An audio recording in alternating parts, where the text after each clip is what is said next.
My friend Katelyn, thank you so much for taking the time out and joining me today and just giving me the experience that you just gave me. It was phenomenal. She just was gracious enough to give me about 25 minutes of energy manipulation. So I think manipulation has like a negative sound to it. It's more like energy amplification. I like that. Energy amplification. Yeah. But I want to thank you so much for coming on and giving me this, and I look forward to hearing more about you. Appreciate you so much. Thank you. So for all the people who don't know who you are, give us a brief little breakdown of who you are and what you're up to. I'm Katelyn. Hi, I'm Katelyn. So I'm a psychic medium, first and foremost. That is what I am, that is what I can do. I'm a medium. When you have the ability to channel for those that have passed, you have the ability to channel for the living. That's psychic work. Wow. We do psychic work as a path of projection. I think that there's a major misconception there that what is meant to be is just going to be. The psychic work we do, so if you don't like it, you have the ability to change it. That is free will. Wow. And so tell us a little bit about how you got into this. Yeah. Like when, or you can start with your growing up, where you grew up, things like that. But kind of give us a little bit about your story, if you don't mind. Sure. So hindsight, 2020, right? I can now see how I've always been sensitive my whole life, even growing up. My first psychic experience I had was when I was 15, but I wasn't born in a family who has tapped into psychic ability yet. Okay. So you don't know until you know. I was 26 when what psychic school called their awakening happened. I don't like to use the word spiritually awakening because I believe that we're always awakening. We never just have the final answer spiritually. Yeah. So I like to say that's when I became spiritually aware. And it helped with my spiritual awareness because that's when I started to hear voices. Okay. And it was just such an odd time for me because out of nowhere I just started to say, I want to talk to dead people. And now to know what it takes to be a medium, I think is wild of me to think that I just could have done that. But it just started to come out of nowhere. I just had this inner knowing that I needed to be able to do that to help people. And it sounds like a beautiful experience, but it was not. It was terrifying. It was absolutely terrifying. Yeah, I feel like every kind of awakening or growing experience isn't pretty. It's always not. a little bit of unknown. There's a little bit of coming out of the cocoon kind of thing. You gotta break away from your old self. You have to be willing to die spiritually. There's the concept of a rebirth. That's when a lot of awakenings, when you become spiritually aware, it doesn't come because shit. Oh, can I cuss on this? Cuss on this. Yeah. It doesn't happen because shit in your life is going well. Yeah. It comes from a low place. And for me, I was at the lowest I've ever been in my life. And when you're in such pain and you have such uncertainty and you're so unhappy, you just start calling out. And I remember calling out to the universe and saying, use me what I'm here for or I'm out.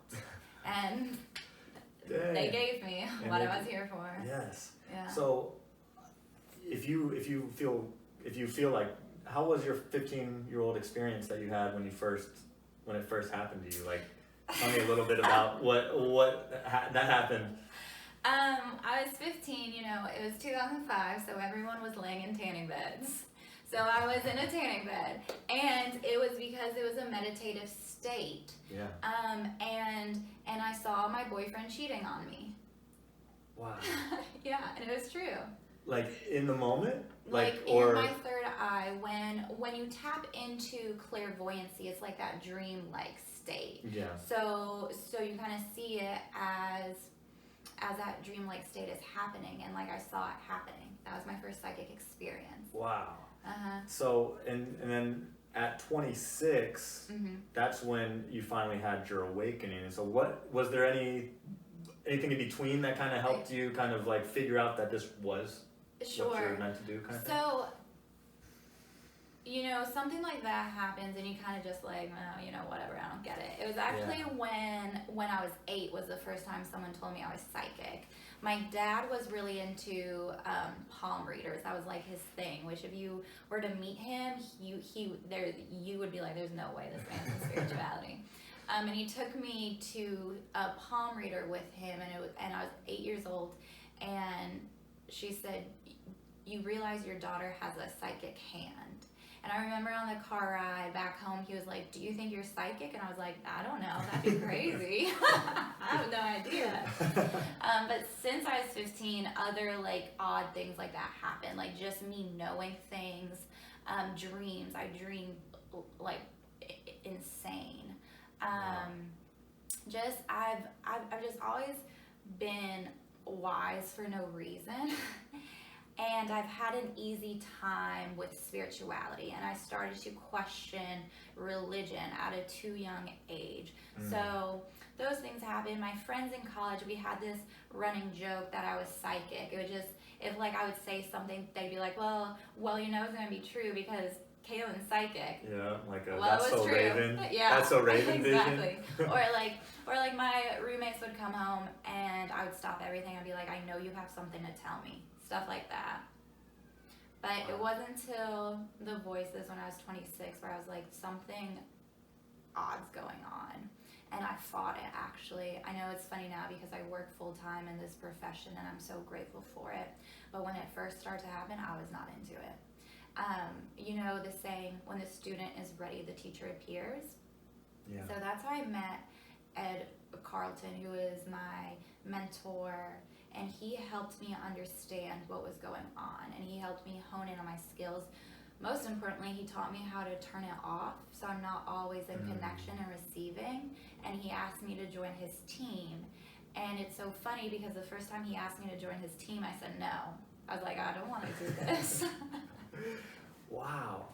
Okay, and so did the voices just start coming at 26, or were they just become loud to the point where you couldn't ignore them? So I first started to have dreams of people that I knew were dead.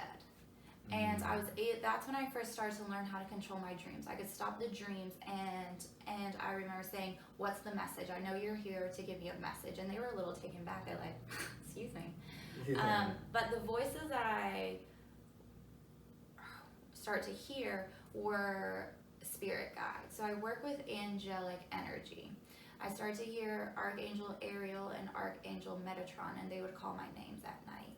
And it was so terrifying to like be going to sleep and you hear something externally call your name that I was avoiding sleep. I was sleeping with the lights on, and because they need you in deeper consciousness, because I wasn't meditating then. Kind of like what you were explaining in the experience, you start to feel tingly. Yeah. So they would force that onto me, and I would feel like I was being pushed into the mattress. And they were calling my name. So this was like sleep paralysis times 1,000. Oh my gosh, I was just about to ask you about that, because I had this stunt in 2017 and I was just talking to my friend about it. In 2017, it was about 2 months, 2 to 3 times a week, sleep paralysis. I would hear whispering, but I couldn't make words hear. I mean, obviously I couldn't move, and I felt like I was being pushed in the mattress, and like it would start with just like my finger, and that would get me. But then there was like a shadowy figure that was standing over me too, and it was terrifying. It was like like you just said too. I didn't want to go to sleep. Yeah. It was like I was like trying not to go to sleep, or I was like trying to just take melatonin just to pass out or do whatever it took, but it was just like this ongoing thing, and like I still don't know what that kind of phenomenon was, you know. It's still like crazy enough, like I had a closet I had a bathroom that then went to a closet that all connected my room. There was one dark path. When I closed that door, it all stopped. Interesting. It was very weird. Yeah. I don't know if it was just the timing or what, but it all stopped. But yeah, most terrifying time. I don't know if it was an archangel or if it was an alien, I don't know, but it was just... People love aliens. People love aliens, yeah. I mean, I love the thought of them too. Me too. But yeah, I can't put logic to it. Logic to it. And I think that's one of the hardest parts in what I do professionally is because it doesn't make logical sense for people. And it's human nature for us to want it to make sense. And I can't. I cannot make logical sense of what I do. I can't make a logical sense of any of it. Yeah,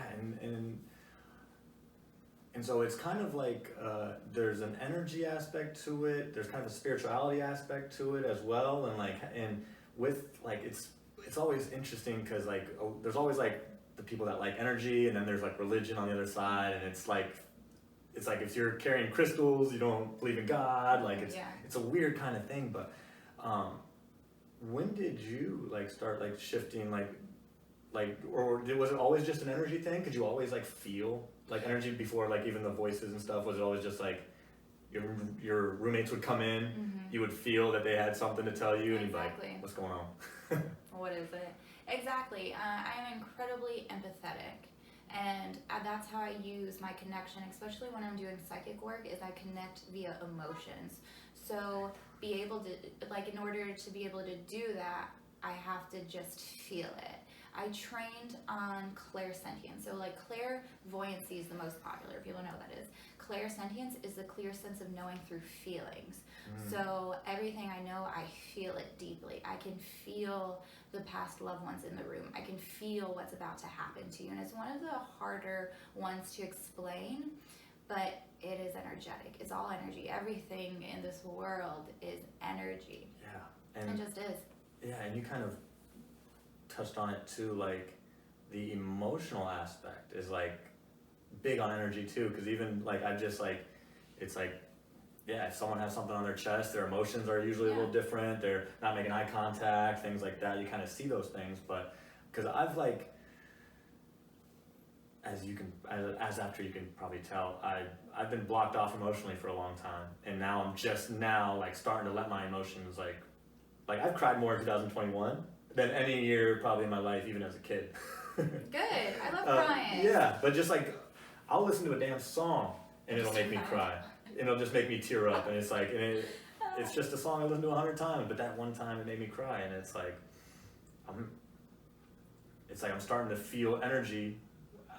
There's like a correlation between the amount of emotions I let myself feel and then the amount of energy I'm feeling from myself and other people too. Yeah, and it's really funny because once you tap into yourself emotionally, there's no going back. You can't turn it back off. And I think that emotions and energy are synonymous. So when we say, how does that make you feel? What we're asking is, what's the energy of the situation for you? And the energy is either happy or sad. That is just the energy, and it's fleeting. It's not forever. Energy is constantly changing.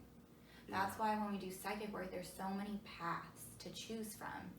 And so to give you an idea, fate's always fate. Okay, we see fate as the leaves of a tree. Our paths to destiny are the tree branches. There's many paths to destiny, and we get to choose. That's our free will. That's why we're here on this earth.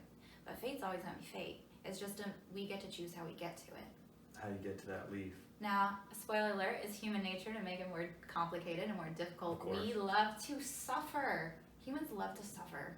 We just do. So the more difficult, harder branch, we'll be taking it. Yeah, why do you think that is? Yeah, because I feel like, I even feel like sometimes it's like this world is sometimes meant, like we're made to suffer here, but we're meant to like make it so it's not suffering. Like if you can't have a good time here, how do you plan on going anywhere, whatever the afterlife is? How do you plan on having a good time in the afterlife if you can't make it here? That's kind of what I've said, like if you can't have a good time here and make the most out of this, and then you don't deserve to go to that afterlife. Well, I can tell you that the afterlife is lit. It's a good time. It's a good time. And so I have a different type of relationship with death because I have a working relationship with death also.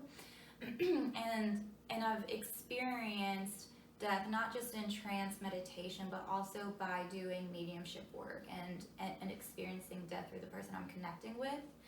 So when I ask people what's the worst that could happen, and they're like, well, I could die, I'd be like, that's actually a fun time. Death is so nice. It's so beautiful. We don't know freedom, liberation, true freedom, true liberation, true abundant love until we die. But I agree with you. If we're not going to have a good time here, what are we doing? But that's why we're here to experience the polar opposites, to experience the opposite of love, because believe it or not, spirit realm is so beautiful that it gets boring. It gets so boring. I make the, I have the symbolism, like, those roundabout doors that like you just, I don't know what they're called, like the carousel, but So like the human life, or the human experience, I should say, is that you're just like running around in that door. Sometimes you're like, this is so fun. Sometimes you're like, I can't wait for this shit to be fucking over. I hate it here. I love it. I hate it. I love it. And then you finally come out of that. And that's spirit. You get to rest. You get to take a break. You get to catch your breath. You get to understand it. But you see other people running around and you're like, okay, I'll go back. I'll do it again. Yeah. That's the idea of reincarnation. We just like it here. We like the polar. We like the polar opposites. We love the pain, but we also like the happiness. And that's kind of, that's exactly what you get here too. All you can't have one without the other. Exactly. And you feel everything even if you don't want to feel it. I mean, like, I'm very grateful that I'm starting to like open myself up. I grew up and it was like the more emotion you showed, it just wasn't cool to show emotion back. It was like I was just had to be tough. It was like I grew up as a wrestler. Sure. It was just like, I mean, I literally stopped working on my emotional self when I stopped crying after losing wrestling matches. Okay. That was like my thing. It was just like I had to just stop myself from crying after losing wrestling matches, and then once I did that, it was like, all right, I'm good emotionally. Yeah. And then I never let myself kind of get below the baseline, but I just kind of have some really high highs, and then just be like, whatever it is, I'm good. I think collectively the conversation right now is we're shifting into another, more on brand, we're shifting from the third dimension into the fifth dimension. So we're all experiencing an awakening. And it sounds really deep and really, esoteric, but to simplify it, I think that we're just all learning how to be more emotionally expressive, because we were all raised that way to couple vulnerability with weakness, and now we got more people in therapy, more people are open to talk about vulnerability, the shit that hurts them. And I think that's the collective shift, is that we're just becoming more emotional, which is great for me as being like just a creature of emotion, but I think it's just that simple. I mean, it definitely makes sense. I mean, especially like going from my competitions were like going to battle. It was like I'd shake my head so I didn't have to take anything with me to battle. Like not even my hair. I know, I love symbolism. I love that. And then I'd go to war, and then like you can't be emotional at war. You got to take care of business. And then I started getting involved with Lululemon and doing all these different yoga practices and really getting in touch with myself and feeling that energy and motion, the emotions, and letting myself feel. And it's just like, you can't stop. Like you can't. It's like the more I meditate, the better I feel. Yep. So why am I gonna stop? Like meditating it'll change your life. When I wake up in the morning, I try to give myself enough time to meditate and work out. There you go. But if I only have time for one, meditation till I die. Meditation has taken the lead in it. And for someone that's been working out 5 times a week since they were about 10, 11 years old, it's kind of crazy for me to say that this mind practice has taken over my body practice, but it's powerful. It really is. It changes lives. It really does. And I tell my clients specifically that meditation is the answer to all things spiritual, and meditating daily for a year will teach you more about yourself than anything else can. Yeah, you start figuring out that this voice inside your head is not champion to every voice. You're like, it's just another opinion. It's just another opinion, it's not the answer. It's not the right answer every time. It's not always going to lead you to where you want to be. And it's a lot of times it's a defense mechanism that's trying to keep you safe or comfortable. Absolutely. And so like that was like one thing that I had to learn, was just like, your brain can be your friend, but you can't let it be your friend. You can't let it be your parent either. You can't let it tell you what to do, because if you do, you're just kind of gonna go down that safe route. You're not gonna take those risks. You're not gonna do all that, because your mind doesn't want you to. Your mind wants to keep you safe. Mm-hmm. It's wild. And so, do you have a meditation practice after, or when did you start your meditation practice? So my meditation practice, I got really into yoga. I did a yoga teacher training, and that's where my spiritual journey really started for me. And it wasn't the yoga practice. We actually had a weekend where an intuitive came in, and she was a Reiki practitioner. She taught us about the clairs, and she taught us about the archangels, and that was the first time that I heard about archangel energy until tapping in for myself. So that introduced me to the concept of meditation, and from there I started to meditate with a Buddhist monk. Wow. And that was a really great experience for me, and just to I love religion. It's one of my favorite things in the world, and I am not religious. I like to tell people I am all religions without having to be just one of them. Wow. And so to see the Buddhism, which I guess in theory is not a religion, it's a lifestyle, a way of life, and how it couples with the idea of self-actualization simply through meditation did a lot for me. And it actually caused me, that's where I decided to stop eating meat.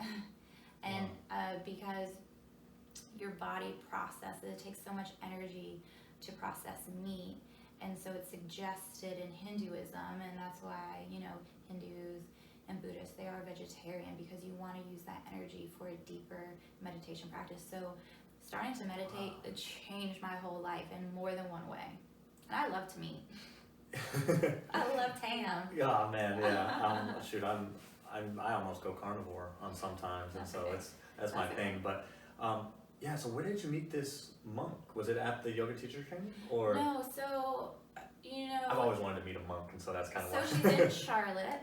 Wow. Yes, I don't think that they're doing in-person meditation because of COVID, so I think it's all online. Mm-hmm.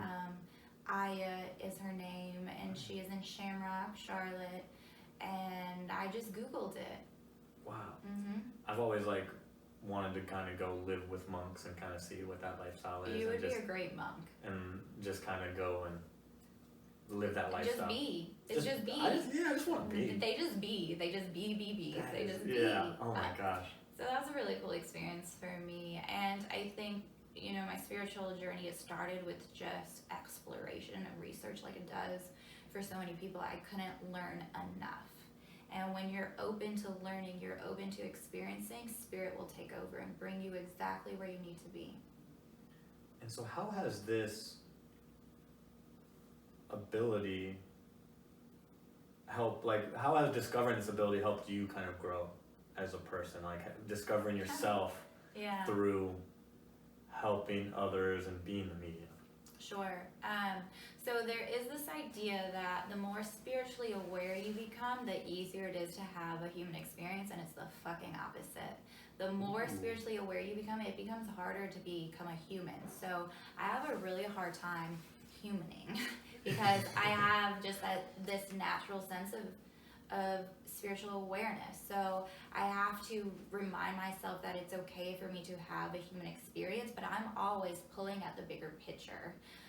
It's hard for me to, now I'm better at it. I'm better at just having a human connection, which for me, when you crave depth from people and emotions are, your first language, energy is your first language, you always want depth, you always want deep. So I had to teach myself that not everything has to be deep all the time. Exactly. It just doesn't. Yeah. It is, enjoying the yin and the yang. But because of spirituality, it has helped me navigate life. And my human perspective is I do feel bad for people that don't have a spiritual experience or a spiritual sense about themselves. Like, to think that this world is it, to think that this earth, our sense of reality, although completely illusionary, but to think this is fucking it, that scares me. I would hate that. Oh, man. I would hate that. And it just helped me in knowing that if nothing else, it's helped me know that everything is going to be okay. At the end of the day, it is worth it. It is worth it. It is worth it. Wow. And I've kind of had some similar experiences, like, especially with starting the podcast. Like, once I started the podcast and started having these in-depth conversations with people, it was like, I didn't know about, like, meeting people where they are. And so I was danging the nightclubs at a table asking people if their inside voice wanted to be here. And I had girls looking at me like I had 3 eyes, like, who the fuck is this guy? That's hilarious. That's hilarious.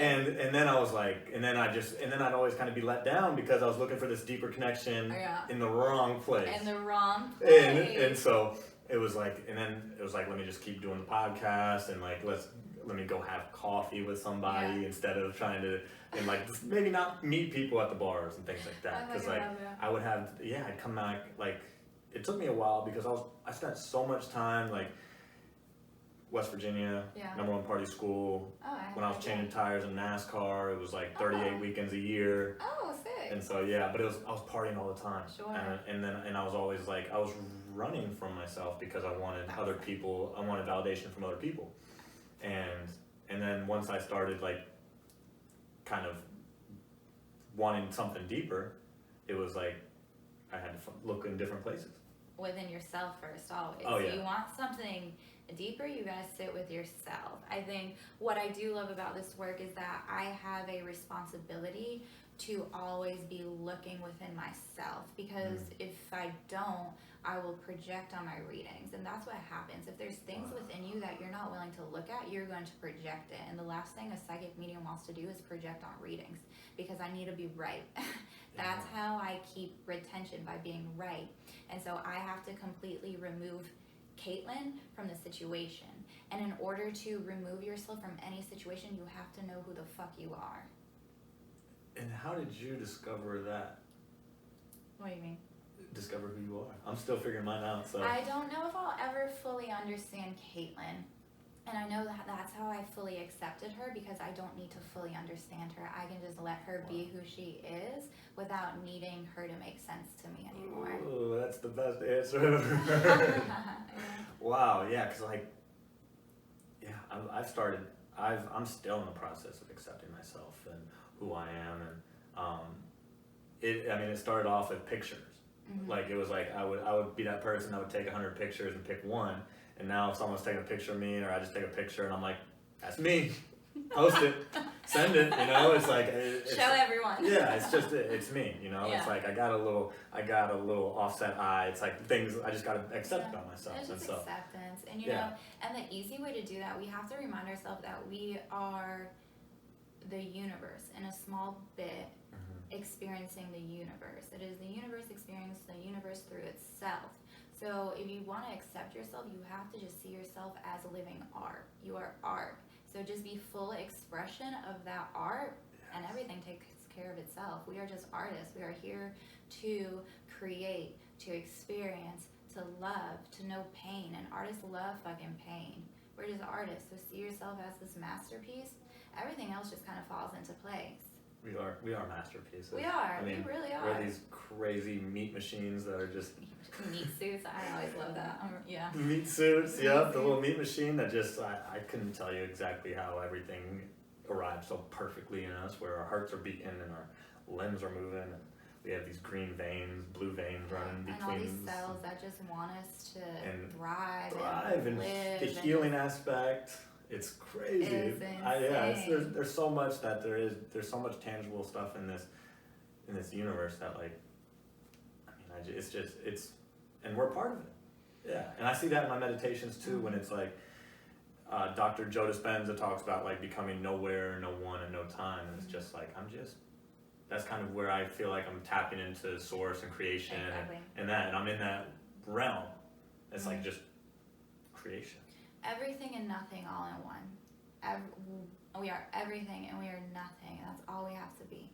Wow. It's that simple. Yeah. Now, humanly, it's not that simple. It's not that simple, and it's not like us to make it simple. We want to make it difficult, and that's okay. Wow. So for someone listening to this who might be thinking that they would like to try something like this, give them a little kind of rundown like you did with me of what you do during the session and what they might experience. As far as the hands-on healing that we did, or reading, because they're two different things. We can separate them and talk about both. Yeah. Okay, so what I like about, and I hate using the word healing because I am not the healer, right? You are your own healer. I can only do so much. Yeah. But by amplifying the energy, it just feels good to feel good. It just feels good to be in the present. It feels good to just have those chakras amplified in the moment, to have that auric cleansing. It just feels good. And then it has nothing to do with me. Katelyn is the channel. Yeah. I just help the client, the person, have that connection with spirit. I amplify the energy and spirit takes over. Whatever you need to experience, you're going to experience. It has nothing to do with me. Yeah. You're the receiver, the channel. That's it. Just tuning in. I am just the channel. Finding the frequency. That's it. And my readings are like that too. I used to fortune tell early in my career, which I love that for me. It was cute. It was so cute. And I try to avoid the fortune telling aspect now because I want the person to know that you are in control here. So me saying that you're gonna meet, your soulmate this day and he's a Sagittarius, whatever, it means nothing. You want to be able to trust your intuition. And I want you to get so firm in your own intuition that you no longer have to seek psychic advice. Because your intuition, you trust more than anything else. So now I like to explain that I'm like a therapist for the soul. We're going to uncover what's holding you back and why. So we bring the subconscious conscious through spirit. I allow spirit to drive my conversation. So what spirit wants to talk to you about is what I'm going to talk to you about. Sometimes that person doesn't want to talk about that. And that's fine, we can talk about whatever. But the idea is, yes, you do need a certain level of self-awareness to be able to work with me. I meet you where you're at. I use your crown and understanding how spiritual I can get with you. And if you come back to see me again, it'll just get deeper. It gets deeper each time because your intuition gets deeper. Wow. So, and what kind of tools and resources do you use during the practice that help? Of the reading? Of both. You can describe kind of what you use. So with the hands-on healing, which I need to come up with a better name, I just use a clearing agent, so sage, palo, but I use the energy of my hands. I just amplify the energy within me, and then I find the energy in that chakra and I just strengthen it. In my readings, there are no tools. It is me. It's the connection. Yeah. Sometimes, because human nature it is to be more analytical, I'll use tarot cards at the end just so the person can see it, especially in working with men. For whatever reason, they just definitely need to see it. Tangible. Yeah. And it's so funny. I'll have like a 50-minute conversation, say all the things. I'll lay it out in cards. The cards will say the same things, and they're like, "Oh, I get it." I'm like, whatever you need. Whatever you need. The cards are just a tool, just like any other divination tool. Cards, reading tea leaves, spirit boards, aka Ouija boards. They're just tools. We have the power. And do you continue to, is there like levels to this? Like, do you continue, is there like someone you can maybe learn from or something that can get you to another level of this? Or I'm not sure how you continue to grow in this practice. I think that there's levels to everything, and there's absolutely levels to spirituality. I think if I understand what you're asking me, I keep myself responsible, and in my own growth, the teachers will continue appearing. But I think that where I am at now, I am comfortable that in just questioning, a good psychic questions everything. And that's what I was explaining to you. I came up with this healing technique because I was clearing home. So I had the idea if I can clear a home, I can clear the home for the soul, which is just the human body. So just staying in wonderment teaches me a lot. And that's how I feel like I level up. Now, spirit will switch it up on you because spirit doesn't want to get you comfortable. So they throw wrenches at me, they throw other lessons, and within those lessons I find a new piece of myself, and that causes a level up in my work as well. Gotcha. So how do you balance Katelyn and the channel and being, because I know you said that you've gotten the ability to turn it off. Sure. And so that you can, and so I assume that that's when you're more Katelyn. Right. But how do you balance that and not just be receiving everything like at all? Yeah, it's funny because I think about like when people are like, would you like to listen to animals like talk? And then it's like the birds that fly by, it's like you just can't stop them. They're just like, shut up. Yeah, Like, they're like, you can't turn them off. Like, your shirt's ugly. Yeah. Like, never mind. Yeah, it's like, I don't want to listen to animals no more. But yeah, how do you turn off the receiver and how do you balance that? So, how do I balance human Katelyn and psychic Katelyn? Yeah. Spiritual Katelyn. I don't have that answer. That is the question of my current existence. I've tried to just say that I am both. You know, I am multidimensional as we all are. There are so many parts of me, and saying that I'm a human Katelyn and then spiritual Katelyn, those are only two parts of what I am in current existence, and I understand that. So I'm like, I am just Katelyn, which I know is the right answer, but sometimes I need to be human, and sometimes I need to be spiritual. What helps me is boundaries and knowing that for me to have a spiritual conversation, they have to come to me in a professional setting. I'm very reluctant to tell people what I do for work. I will never be the one in a room to start talking about spirituality unless it's brought to me. And I trust that spirit brings me who I need to help, and that's it. It's just humility keeps me in balance. Yeah. I don't have all the answers. I am a human. Yeah. And so not feeling like I need to prove myself helps a lot, and just being sure of who I am and what I can do. I used to allow people to like show horse me. That stopped real fucking quick. Real quick. Here, yeah. Yeah. Look what she can do. Ask her a question, blah, blah, blah. Now, I don't have shit to prove now. That's good. Yeah. You either believe it or you don't. I'm not in the business to make skeptics believers. If you want to be a skeptic, enjoy your limited belief system. Hate it for you. Hate it for you. But people who are believers, yes, I can help them. Have you, through your time growing, have you had people that were skeptics and that just you weren't like trying to change them, but then they just happened to be like, well, you kind of opened me up? Have you had some people kind of? Yes, I think that we all should have a level of skepticism. That's what causes us not to get flim flam scammed, though. You don't want to get scammed. You want to be like, I don't know about this bitch. That's fine. Yeah. Be that way. But yes, I have made people believers accidentally, but it's because they chose that. Again, this has nothing to do with me. That was their path. And so I tell people that I just give them a seed. What they choose to do with the seed is on them. They can do not shit with the seed and let the seed die, throw the seed out, whatever. That's their choice. But I've had people grow beautiful forests with seeds that I have given them. That's amazing. I like that analogy because shoot, I feel like I was given some seeds today. Cause I feel like, especially when you said that my heart was my weakest chakra, and I'm like, man, I feel like I thought I had a good heart. I still have a good heart. No, you do have. I know I have a good heart, but it's you like do have a good heart. I want that to be stronger. If that's my weakest one, I don't want any of them to be weak. They're always going to be weak. They're always going to be weak. You know, and weak. We'll start to say out of alignment. Mm-hmm. Always, because we have different experiences.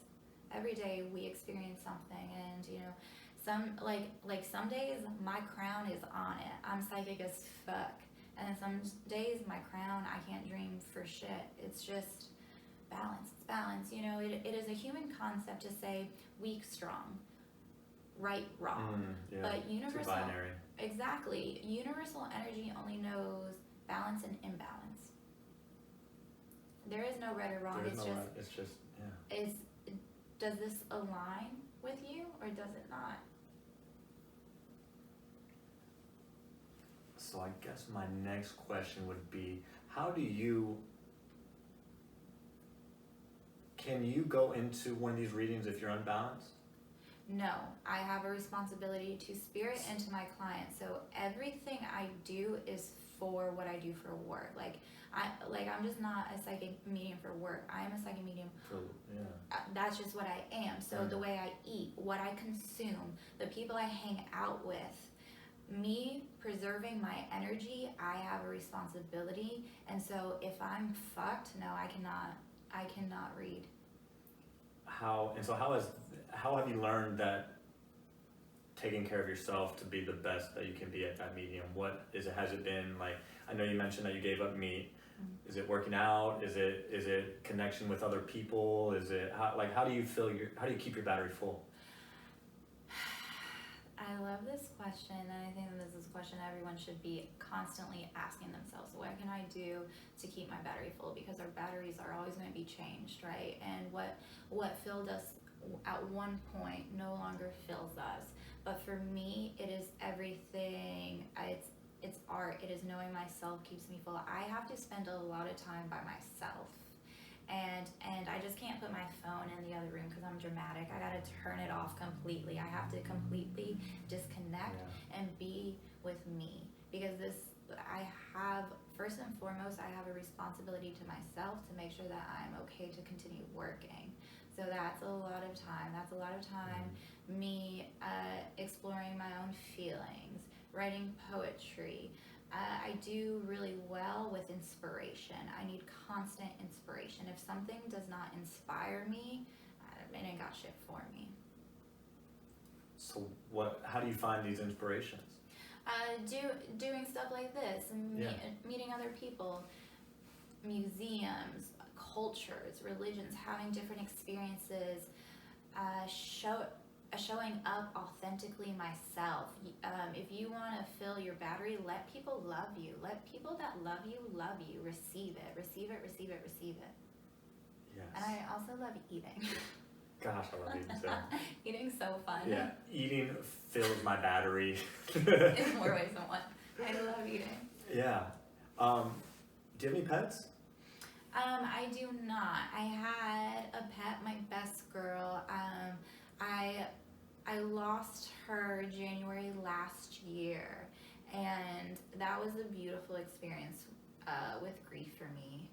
I have a lot of experiences because it's how I can relate to the human experience in many ways. So that was my first experience with grief being so heavy, it physically hurt me. But because I can do what I do check in on her, and she's very happy. She's a happy girl. So you can check in with animals too? Yes, I check in with animals. People, if it has energy, it can be read. Plants. Plants have their own personality. Don't read my cacti. They need water. Yes, they're very thirsty. They're so thirsty. Yeah, no. They're screaming. They are screaming. He's bending over here just to get this artificial light. Oh my gosh. They're going to take it as they can, for sure. Yeah, I'll get. I might even do it right now. Please just give them a little bit. Oh my god, that feels so good for them. I drip all over the place. It's all good. That's oh my gosh. Yeah. I've always heard of pets helping people with their batteries too, and so I'm actually thinking about getting a Bengal cat, so I want to get a little. Yeah, that'd be such a good pet for you. It's true. Pets, they hit the same receptors in our brain as soulmates do, so they definitely fill our battery. That's why people are like, I'd die for my dog. I'm like, I get it. Yeah. No, yeah. Yeah. People do go crazy extents for their animals. Good. And animals will go crazy extents for their owners. It's just. At least dogs. I don't know about cats. I don't know. Cats are wild. Cats are wild. But I think it's just love. It's just love without condition. So yeah, we're going to go crazy for it. Yeah. It's good. And loving without condition is hard, because we even have trouble loving ourselves without condition. Absolutely. And Absolutely. even because you said I'm in this go-getter mode, and that's like, and I just using that in the way that I kind of think about it in my head, it's probably like I probably would love myself more if I was more successful, but that's where I gotta flip the script, and just, it's like my meditations when I'm feeling my future is kind of like how I match my intentions with my elevated expression of love and compassion, and then it's like I'm kind of bringing my future towards me in Joe Dispenza quantum physics type words. But now it's like, yeah, I gotta feel love for myself before it happens. It's not, that success isn't gonna bring the love. Absolutely, and it's exactly what you're talking about conditional love. Like, you know, you'll start to invite people that love you conditionally because you love yourself conditionally. Remember, it is just an energy exchange. So what you feel about yourself, you will attract that. So if you love yourself up until a point, a condition, then so will your mate. They will love you up until a point, and it's usually up until the same condition they have for themselves. Gosh, that's some deep stuff. And yeah, I'm still figuring out how to do that. And I think that's the learning process. It's just going to keep going. But yeah, like you said, there's no final. There is no final. There is no, you know, I explained there is a start to this shit for sure. But there is a start. But there is no final lap. Yeah. It's just deeper. It's deeper. It's deeper. It's deeper. And that's what, you know, you'll hear people explain, like, healing, all of that shit is not linear. It's true. It's true. Like, time is absolutely a concept. But I love time because humans have created time to find value in things. Like, I have been on this earth for 31 years. I have been married to you for 17 years, and there's value in that. But it ain't real. It's not real. but it ain't real. And I get that. I get reminded twice a year that time's not real with daylight savings, and I'm like, Yeah, what the heck is going on here? Why are we doing this? It's a lot. It is a lot. It's a lot. Yeah, I wish I had my notebook so I could write all this stuff down. I'm going to be listening to this one back. So, do you have any big plans for 2022 while we're... Yeah, so major change for me. I moved out of my house and I'm going to embrace a more free-spirited lifestyle. I'm going to be doing a lot of traveling, a lot of just seeing what happens. Homes, they're incredibly grounding. Yes, I wanted to let go of the grounding. I wanted to see what would happen if I let it happen. I don't have the answers, and so that's been something that I've been looking at within myself. Like, do I always need the answers? Can I be comfortable in the unknown? And everything always is unknown. We don't know, you know. So, and, you know, you don't know until you know. So just seeing what happens and knowing that everything's going to be okay. Yeah, that's kind of one of my resolutions too. 2021 was the year of the grind.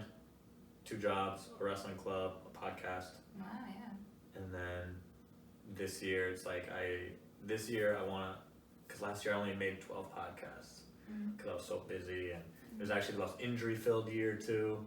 And so now I'm just like, I want to create some time for the unknown, so I'm not working 6 days a week, and then I can't really do anything on the 7th day because that's when I recharge my battery. Sure.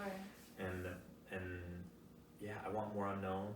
I want to do more podcasting. I want to travel, just like you said. It's like I want to take Roman around, and that's why I got this part, because I was like, manifestation. We're going worldwide. Yes. Here, so, yeah. I plan on it's like based on our conversation. It's like I've already thought about like going and living with monks and interviewing them, and going and doing like a darkness retreat or one of those retreats where you don't talk. I love about. I would have a great interview with somebody where we didn't say a word for 2 hours, and we just like looked at each other. That's so true, though. It's so true. That'd be, yeah. I mean, my most listened to podcast is white noise. You'd probably cry. It's so intimate just to look at someone and not, you know, buffer with words or make it less intimate with the way that we speak. Yeah, you'd probably get really emotional. I mean, eye gazing. I know about eye gazing and that practice, and I've done that, and I've done that at a couple Lululemon functions, and and then even at even in Charlotte with like I forgot some of the events, but yeah, it's very intimate, the silence, and it's like just looking into somebody and not looking away, and you can tell people start fidgeting. That's why I love in person. Like, thank you so much for being here. Oh God, high five. Because I did Zoom mostly Zoom last year, and there was just a disconnect where it's like I couldn't read the person as well. Whereas when I was doing it in my other apartment, it was like I wasn't sitting on these chairs. I had a kitchen table with some squeaky chairs, and I'd ask a question, I could hear the chair squeak a little bit, and I'm like, and I'd have to figure out, do I want to press on or do I want to release? To kind of, are they uncomfortable? It was like a reading thing, and just reading the room, and so it's just so much better. I'm glad to be here in person with you. Yeah, me too. Yeah. I think though, I just want you to keep in mind for yourself when it comes to spirituality and embracing that, you don't have to go and have a silent retreat. You can invite the silence into your life. And that's what I want people to understand about spirituality. It doesn't have to be 1,000. You don't have to meditate with monks to start meditating. You don't have to go on a silent, dark retreat to invite silence. Find spirituality in your daily life, and spirituality will never leave you. I like that a lot. And I'm like 3 years into meditating every day, and I'm a completely different person than I was 3 years ago. And my self-awareness is so much higher. Like, I'm aware of like my thoughts, aware of my words, like I'm aware of the words I even sing when I'm like in the car. Facts, it's like consumption. Even consumption. so I love Old Wayne. Me too. Little Wayne. Me too. I love Old Wayne. Me too. I know every song probably. I was in the car one day, and I don't know if this tied together or anything, but in my head it did, but I don't really listen to much Wayne nowadays, but one day I needed him, and I turned on my SoundCloud because that's where you get all the old shit, and the No Ceilings mixtape. yeah, the No Ceilings, the Block is Hot, the Droughts, all of them. And Love. But I was listening to one song, and it was just like fuck, kill, all these different things, and then I went to the gym and I hurt my back. And I was like, man, did I put any, and then so I started singing love songs on the way home. I was like, I need to put all this love right back into my back, because it was tight for a while. But yeah, for some reason it was like, I started associating, I started just very aware of the words I say, and even the thoughts in my head now, I feel like they're like a jumbotron, and the words go by before, and so if I say something like, I might, it'll stop at might, and then it'll change it for a more intentional word. Love. Like I will. Boom. And so it's like, but that level of self-awareness it's like you said, it's like a gift and a curse, because I can't stop. It's not like I could just be like, let me just have some bad thoughts for a day. It's like, which is okay, but absolutely. That's why I always say spiritual aware, not awakened. Awareness. Spiritually aware. That's it. Yeah, and I read The Secret when I was 13, and then I basically used it to win a state title at 14. Congratulations. And thank you. And then I didn't pick it up again for another 15 years. And then I've read 3 to 4 of those books in 2021. Listen to them on audiobooks at least, but that just I'm aware is one of the biggest takeaways from that book was that no matter what thought process I'm having, I can literally say I'm aware, and it'll bring me right back. And then I've literally been I'm aware. That in my head, I'll be I'm aware, and then I'll just start busting out and laughing, because I'm I let this choo-choo train of negative thoughts just come over me, and I'm and then in the blink of an instant, I'm aware, and it's I'm back. And that's why I say to become more in control of your emotions, bring awareness to them. So if you're feeling anger, you say, I am mad, and then notice how less mad you become. So, awareness, yes. Yeah, and then the other one is forgiveness. I've been having to try to forgive a lot, and I'm even forgive myself for having those thoughts. Don't beat myself up because I had those negative thoughts. It's I forgive you, Roman, and then I try to replace it with that love. I love that. Yeah, yeah, I'm still just juggling and figuring out all these things myself, but I love this conversation because it's like it's deeper. It's a deeper conversation. So that I can do. I can do a deep conversation for sure. Yeah. So, what are some habits that you do that you may think that might help someone else out there, either spiritually or even just in their day-to-day life? Check in with yourself. I invited meditation in my life before it's really easy to go to, with our human experience, go, constantly going, constantly having somewhere to be. Before you get out of your car, take 5 to 10 deep breaths before continuing on with your life, just to ground. Check in with yourself. I'm always checking to see how I'm feeling. It's just raising your awareness and inviting breath into your life. All we have to do is just breathe here. That's it. We're just breathing and being. Yeah. That's the first thing. That's what you told me right when I laid down. You were like, just focus on your breath. Just focus on your breath. And if I want to get a little bit more challenging with people, start questioning everything. Question everything you've ever been told, everything that's ever made sense to you. Question it. That's spirituality. Interesting. The whys, the hows, the whats. Yeah. And what sense does that make into your life? Be conventionalism or unconventional, whatever. Question it all. Because, we're living a life a lot of times based off of someone else telling us what it should have been like, what it should feel like. Yeah. All these shoulds, question them. What makes you feel happy? Yeah.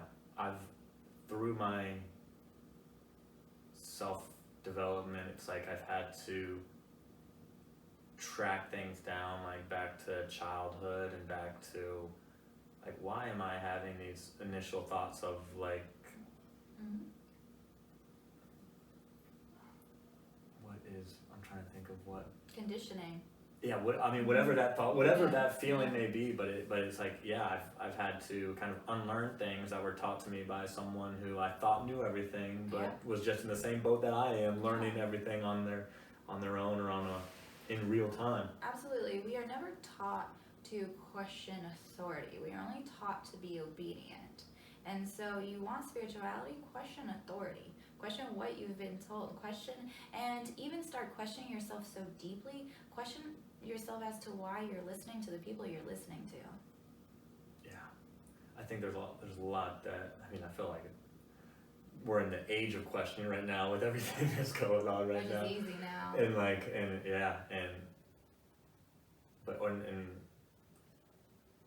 I love that because I felt like I knew everything for a while, and I felt like I needed concrete for a while, and I felt like I needed the grounding, and I felt like I'd lost my imagination for a while.